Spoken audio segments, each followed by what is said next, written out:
Assalamualaikum warahmatullahi wabarakatuh.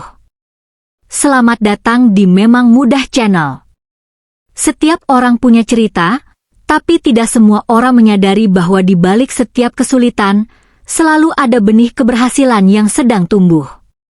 Hari ini, saya akan membagikan sebuah kisah tentang nilai seseorang tidak ditentukan oleh harta atau status sosial, melainkan oleh kerendahan hati dan ketulusan sikap, yang semoga bisa menjadi pengingat bagi kita semua bahwa harapan itu selalu ada. Della berdiri mematung di depan cermin besar di kamar riasnya yang mewah. Gaun pengantin berwarna putih gading yang melekat di tubuhnya tampak begitu sempurna, bertahtakan kristal yang berkilauan setiap kali ia bergerak. Namun, bagi Della, gaun itu terasa seperti beban seberat ribuan ton yang menekan bahunya. Wajahnya yang dipoles riasan tingkat tinggi oleh penata rias ternama tetap tidak bisa menyembunyikan mendung di matanya. Ia adalah putri dari Baskoro, seorang konglomerat yang namanya disegani di dunia bisnis, namun hari ini ia merasa tak lebih dari sekadar barang dagangan yang sedang ditukar guling. Pintu kamar terbuka, dan Baskoro melangkah masuk. Pria tua itu tampak gagah dengan setelan jasnya, namun ada gurat kelelahan yang permanen di wajahnya. Della, sudah waktunya, ucapnya rendah. Suaranya tidak mengandung nada perintah yang kasar, melainkan permohonan yang terselubung. Ayah benar-benar akan melakukan ini? Tanya Della, suaranya bergetar. Menikahkanku dengan pria kampung itu?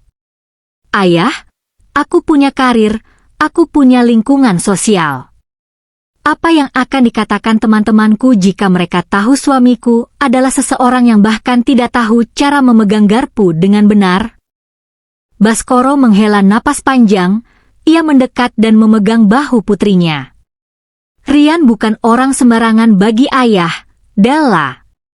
10 tahun lalu, saat perusahaan kita berada di titik nadir, saat semua orang berpaling, keluarga Rian di desa itulah yang mengulurkan tangan. Ayah mereka memberikan seluruh tabungan hidupnya untuk membantu bisnis ayah kembali berdiri. Ini bukan hanya soal balas budi, ini soal janji seorang pria. Della memalingkan wajah. Ia tahu cerita itu, ia tahu bagaimana keluarga Rian pernah menyelamatkan aset keluarga mereka. Namun, baginya, rasa terima kasih bisa dinyatakan dengan uang, dengan rumah, atau dengan modal usaha, bukan dengan menyerahkan hidupnya. Di matanya, Rian hanyalah seorang pemuda dari latar belakang sederhana yang beruntung bisa masuk ke dalam lingkaran mereka. Ia membayangkan hidupnya akan berakhir di dapur yang pengap atau mengurus ternak di desa, sebuah kontras yang mengerikan dari hidupnya yang biasa dikelilingi kemewahan kota besar. Upacara pernikahan berlangsung dengan suasana yang tegang. Della nyaris tidak memandang wajah Rian saat mereka mengucapkan janji. Rian tampak sangat kontras dengan tamu-tamu undangan yang hadir. Meskipun ia mengenakan tuxedo, aura kesederhanaannya tetap terpancar kuat. Wajahnya tenang, hampir terlalu tenang untuk seseorang yang baru saja menikahi salah satu wanita paling diinginkan di kota ini. Tidak ada binar keserakahan di matanya, tidak ada pula rasa minder yang berlebihan. Ia hanya berdiri di sana, seperti karang yang kokoh di tengah badai hinaan yang dilemparkan oleh keluarga besar Della melalui bisik-bisik di belakang kursi. Sepanjang resepsi, Della merasa seperti tontonan sirkus. Kerabatnya, terutama Bibi Sarah yang dikenal tajam lidahnya, berkali-kali memberikan komentar pedas. Sayang sekali ya, Della. Padahal direktur bank itu kemarin sangat mengejarmu. Sekarang malah dapat yang ngeyah, setidaknya dia punya wajah yang lumayan untuk orang desa, sindir Bibi Sarah sambil tertawa kecil di depan meja makan. Rian yang berdiri di samping Della mendengar itu semua, namun ia hanya tersenyum tipis dan terus menyapa tamu lainnya seolah kata-kata itu hanyalah angin lalu. Sikap diam Rian justru membuat Della semakin kesal. Ia menganggap suaminya itu lemah dan tidak punya harga diri. Malam itu, setelah pesta berakhir, Della menangis di kursi belakang mobil saat mereka menuju rumah baru mereka. Bukan ke apartemen penthouse milik Della, melainkan ke sebuah rumah sederhana di pinggiran kota yang sudah disiapkan oleh Ryan. Saat mobil berhenti di depan pagar besi yang sedikit berkarat, Della merasa dunianya benar-benar runtuh. Ini adalah awal dari penjara baru baginya, sebuah tempat yang ia yakini akan membunuh semua impian dan martabatnya sebagai wanita kelas atas. Rumah di pinggiran kota itu jauh dari kesan kumuh, namun bagi Della yang terbiasa dengan lantai marmer impor, tempat itu terasa seperti pengasingan. Dindingnya bercat putih bersih dengan beberapa tanaman hias di teras, namun ruangannya sempit dan furniturnya sangat fungsional, tanpa merek terkenal. Della menolak untuk membongkar kopernya pada malam pertama. Ia tidur di sisi ranjang yang paling pinggir, menjaga jarak sejauh mungkin dari Ryan seolah pria itu membawa wabah penyakit. Namun, hari-hari berikutnya membawa kejutan yang tidak menyenangkan bagi ego Della. Ia mengharapkan Ryan akan menjadi suami yang menuntut atau setidaknya sombong karena berhasil mendapatkan hadiah seperti dirinya. Kenyataannya, Ryan adalah sosok yang sangat mandiri dan tenang. Setiap pagi, sebelum Della terbangun, Ryan sudah menyiapkan sarapan sederhana namun hangat di meja makan. Ia juga membersihkan rumah tanpa pernah mengeluh atau meminta bantuan Della. "Aku bisa memesan makanan dari restoran jika kau tidak suka masakanku," ujar Ryan suatu pagi saat melihat Della hanya mengaduk-aduk nasi goreng buatannya. "Aku tidak butuh belas kasihanmu, Ryan," sahut Della tajam. "Aku hanya tidak mengerti kenapa kau mau melakukan ini. Kau tahu aku membencimu. Kau tahu aku merasa terhina tinggal di sini. Kenapa kau tidak minta cerai saja dan ambil uang dari ayahku?" Ryan meletakkan cangkir kopinya perlahan. Matanya menatap Della dengan kedalaman yang sulit diartikan. "Pernikahan bagi keluargaku bukan soal transaksi, Della. Ayahmu meminta ini karena ia mempercayaiku, dan aku menerimanya karena aku menghormati janji. Aku tidak butuh uang ayahmu. Aku hanya ingin menjalani hidup sebagaimana mestinya." Jawaban itu membuat Della terdiam, namun kebenciannya tidak luntur begitu saja. Ia sering sengaja membuat kekacauan di rumah, membiarkan pakaian kotor berserakan, atau pulang larut malam setelah bertemu teman-temannya hanya untuk menunjukkan bahwa ia tidak tunduk pada aturan Ryan. Namun, setiap kali ia pulang, Ryan selalu menunggunya dengan lampu teras yang menyala. Ryan tidak pernah membentaknya, tidak pernah menanyakan dengan siapa ia pergi. Kesabaran Ryan justru menjadi senjata yang paling menyakitkan bagi Della. Ia merasa seperti sedang bertarung melawan bayangan yang tidak bisa dipukul. Suatu sore, Della melihat Ryan sedang memperbaiki atap tetangga mereka yang bocor. Ryan tampak sangat mahir menggunakan perkakas, bercanda dengan para tetangga yang memanggilnya dengan akrab. Di mata orang-orang di lingkungan itu, Ryan adalah pria muda yang sopan dan rajin. Della memperhatikan dari balik tirai, merasa bingung. Bagaimana bisa seseorang yang dihina di dunianya justru begitu dihormati di dunia lain? Ketegangan mencapai puncaknya ketika keluarga besar Della mengadakan acara makan malam di rumah Paman Wijaya, seorang pengusaha properti yang sukses. Baskoro bersikeras agar Della dan Ryan hadir. Della awalnya menolak, ia malu membawa Ryan ke lingkungan sosialnya yang elit. Namun, Ryan setuju untuk pergi dengan satu syarat, mereka akan menggunakan mobil tua milik Ryan, bukan mobil mewah pemberian Baskoro. Della merasa ini adalah sabotase terhadap reputasinya, namun ia tidak punya pilihan selain mengikuti permainan pria yang kini menjadi suaminya itu. Acara di kediaman Paman Wijaya adalah definisi dari kemewahan yang berlebihan. Lampu gantung kristal setinggi 2 meter menggantung di aula utama, dan para tamu yang hadir adalah orang-orang dari daftar Who's Who di kota tersebut. Ketika Della masuk bersama Ryan, perhatian langsung tertuju pada mereka.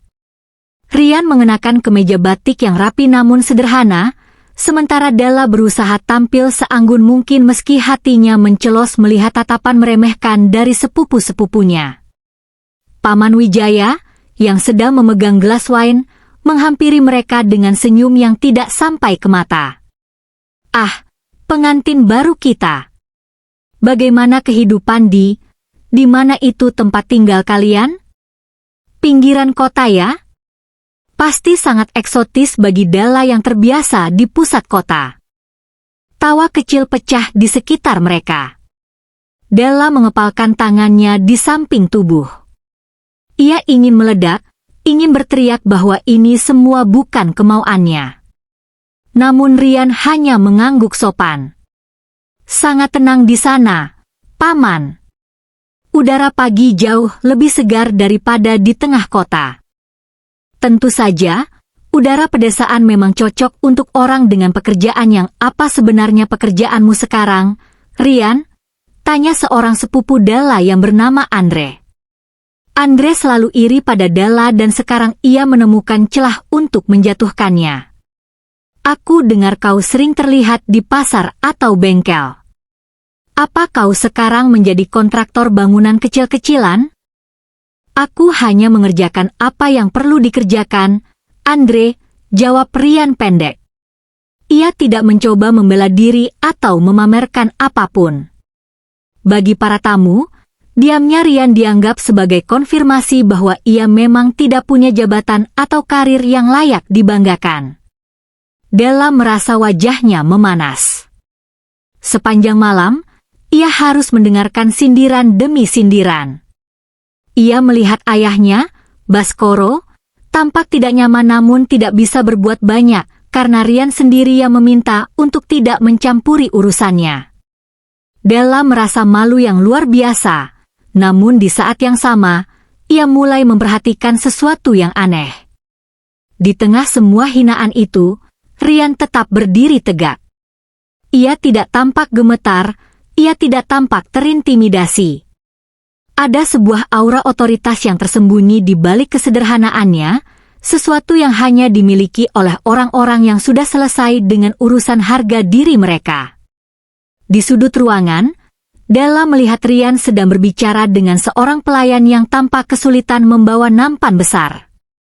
Ryan dengan sigap membantunya tanpa ragu, sebuah tindakan yang dianggap memalukan oleh tamu-tamu lain yang menganggap pelayan adalah kasta yang berbeda. Della mendapati dirinya mulai mempertanyakan semua nilai yang ia anut selama ini. Mengapa ia merasa malu? Karena suaminya orang kampung, atau karena ia terlalu peduli pada penilaian orang-orang sombong di ruangan ini? Malam itu hampir berakhir ketika sebuah insiden terjadi. Seorang rekan bisnis Paman Wijaya, seorang investor asing, mulai membicarakan tentang sebuah proyek besar yang sedang mandek karena masalah birokrasi dan kepemimpinan di perusahaan pusat. Ryan yang berdiri tak jauh dari sana mendengarkan dengan seksama, namun ia tetap bungkam. Ia hanya menatap ke arah pintu keluar, seolah-olah ia sedang menunggu sesuatu yang jauh lebih penting daripada obrolan kosong di ruangan itu. Tentu, mari kita bedah lebih dalam ketegangan dan detail dramatis dalam chapter 4, Selubung yang Terangkat. Bagian ini akan mengeksplorasi kontras antara penghinaan keluarga Della dan otoritas mutlak yang tiba-tiba muncul dari sosok Ryan. Chapter 4, Selubung yang Terangkat. Suasana di aula kediaman Paman Wijaya semakin memanas, namun bukan karena suhu udara, melainkan karena tajamnya lidah para tamu. Della merasa seolah-olah setiap pasang mata di ruangan itu sedang menelanjangi harga dirinya. Di sudut ruangan, Andre, sepupu Della yang selalu merasa paling hebat, baru saja menyelesaikan leluconnya tentang bagaimana pria kampung mungkin akan bingung membedakan antara kaviar dan telur ikan asin. Ryan hanya berdiri diam di dekat meja panjang berisi hidangan laut. Ia tidak membalas, tidak juga menunjukkan kemarahan. Ia justru tampak sedang memperhatikan arloji tua di pergelangan tangannya, sebuah benda yang terlihat sangat kusam di tengah kilauan jam tangan Rolex dan Patek Philippe yang melingkari tangan pria-pria lain di sana. Bagi mereka, jam itu adalah bukti kemiskinan Rian. Bagi Rian, itu adalah pengingat waktu yang hampir habis. "Della, kau benar-benar harus bicara pada ayahmu," bisik bibi Sarah sambil mendekat, aromanya parfum mahalnya menusuk hidung.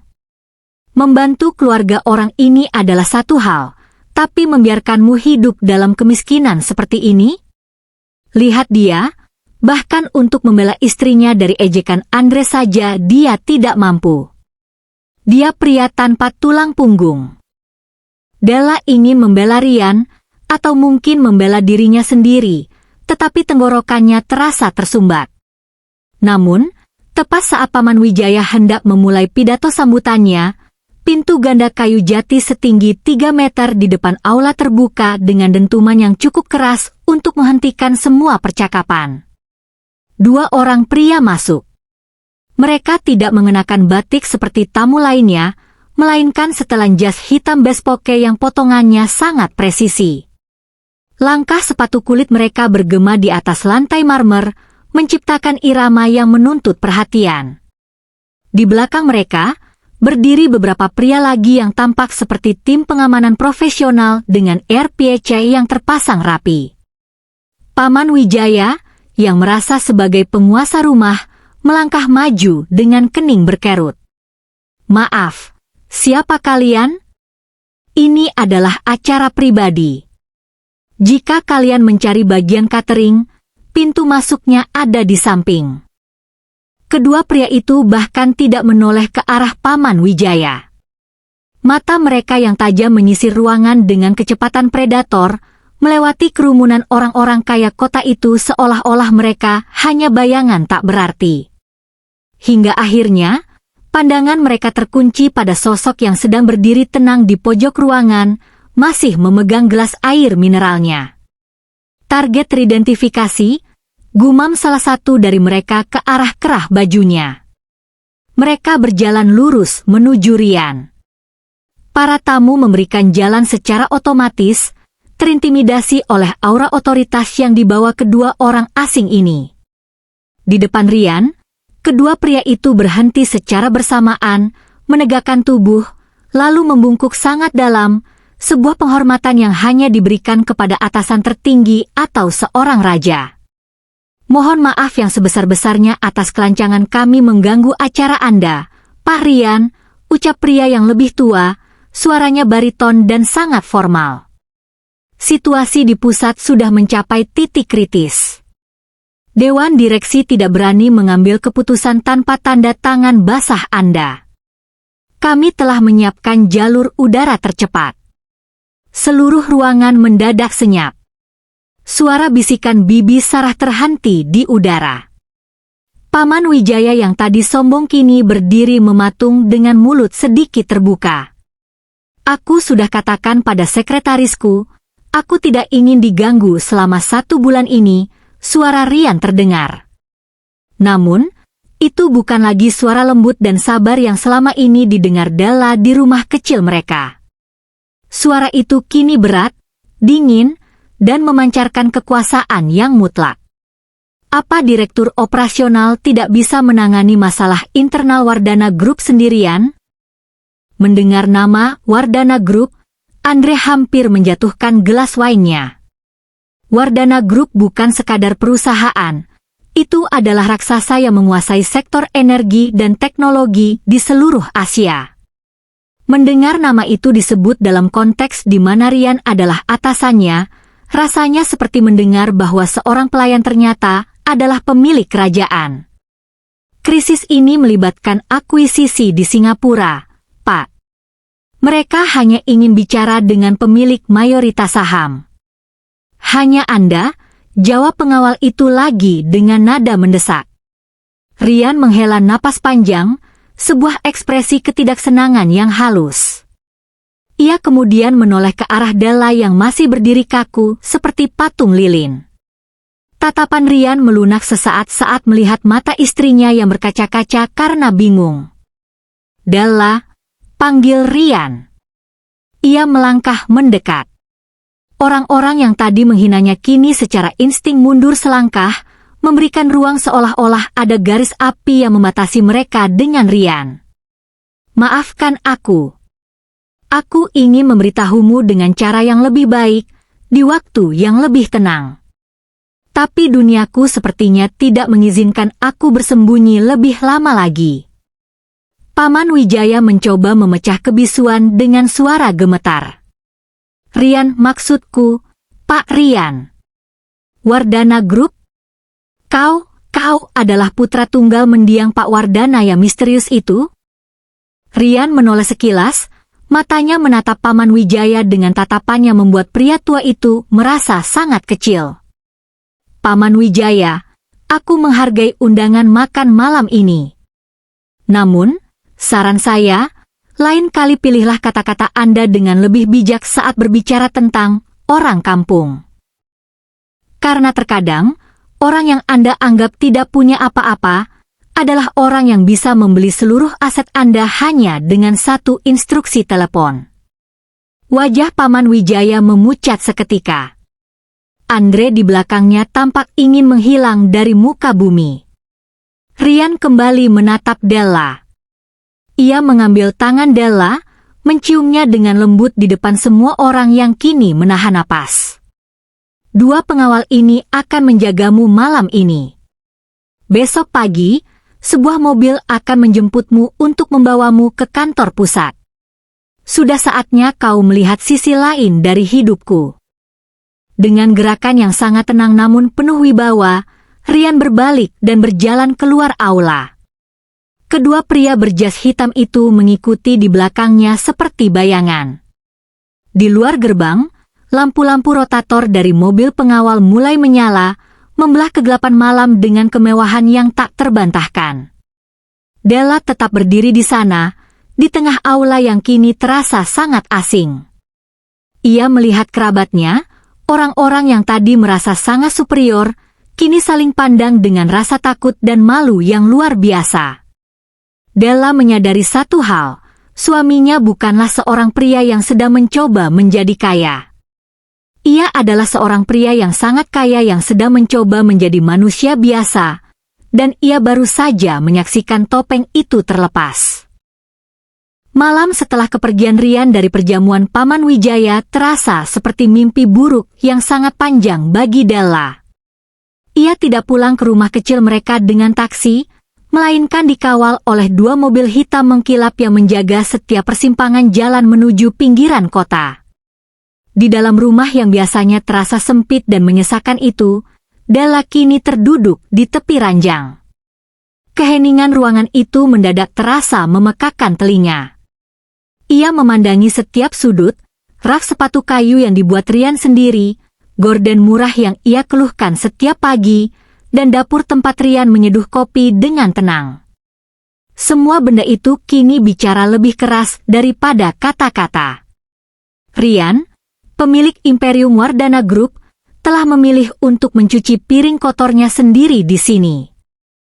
Pria yang bisa menggerakkan pasar saham Asia dengan satu memo, telah memilih untuk sabar menghadapi makian Della setiap hari.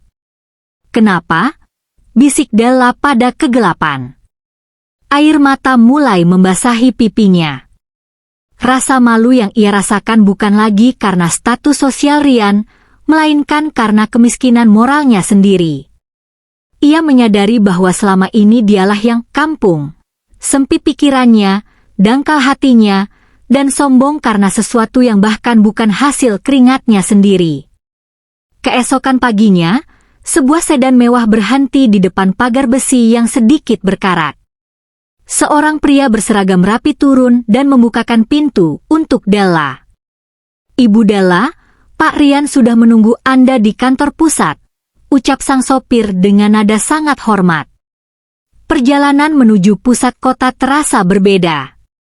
Saat mobil memasuki kawasan Central Business District, Della melihat gedung pencakar langit dengan logo emas yang raksasa di puncaknya. itulah pusat kekuatan Rian. Di lobi, staf berbaris rapi menyambutnya. Della berjalan melewati lantai marmer yang jauh lebih mewah dari milik Paman Wijaya, namun anehnya, ia tidak merasa bangga. Ia justru merindukan lantai semen bersih di rumah pinggiran kota mereka. Di lantai teratas, di dalam ruang kerja yang dindingnya terbuat dari kaca transparan yang memperlihatkan seluruh kota, Rian berdiri membelakanginya. Ia mengenakan setelan jas 3 lapis yang harganya mungkin setara dengan rumah kecil mereka. Aura kepemimpinannya begitu kuat hingga Della ragu untuk melangkah masuk. Rian berbalik. Wajahnya tampak lelah setelah rapat maraton semalaman, namun matanya tetap memiliki kelembutan yang sama. "Kau datang," ucapnya rendah. Della tidak bisa menahan diri. Ia berlari kecil dan memeluk Rian dengan erat, menyembunyikan wajahnya di dada suaminya. "Maafkan aku, Rian. Maafkan aku karena begitu buta.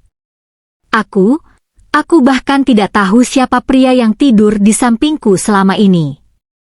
Rian mengusap rambut Della dengan perlahan. "Kau mengenal Rian yang sebenarnya, Della. Rian yang di rumah itu adalah aku yang sesungguhnya. Pria di gedung ini hanyalah peran yang harus kumainkan karena warisan ayahku. Aku membangun rumah di pinggiran kota itu karena aku ingin tahu, apakah masih ada ruang bagi seseorang untuk mencintaiku tanpa melihat angka di rekening bankku. Dan aku gagal total dalam ujian itu, isak Della." Tidak sepenuhnya, Rian mengangkat dagu Della agar menatap matanya. "Jika kau benar-benar membenciku, kau sudah pergi sejak bulan pertama. Tapi kau tetap tinggal. Kau marah, kau mengeluh, tapi kau tidak pernah benar-benar melepaskan cincin pernikahan ini. Itu sudah cukup bagiku untuk memberimu kesempatan melihat duniaku yang sebenarnya." Minggu-minggu berikutnya adalah masa transisi yang emosional. Rian mulai membawa Della ke acara-acara resmi, namun Della kini tampil dengan cara yang berbeda. Ia tidak lagi mengejar pengakuan.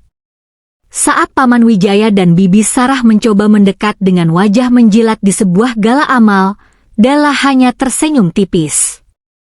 "Paman," ucap Della dengan suara tenang namun tegas. "Rian tidak akan membahas investasi apapun malam ini.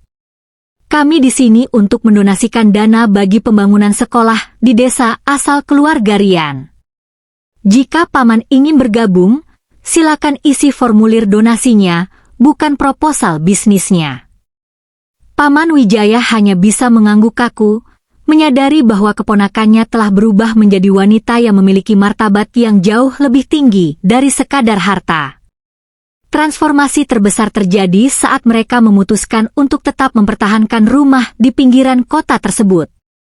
Meski mereka kini memiliki akses ke rumah mewah di pusat kota, setiap akhir pekan, Rian dan Della akan kembali ke sana.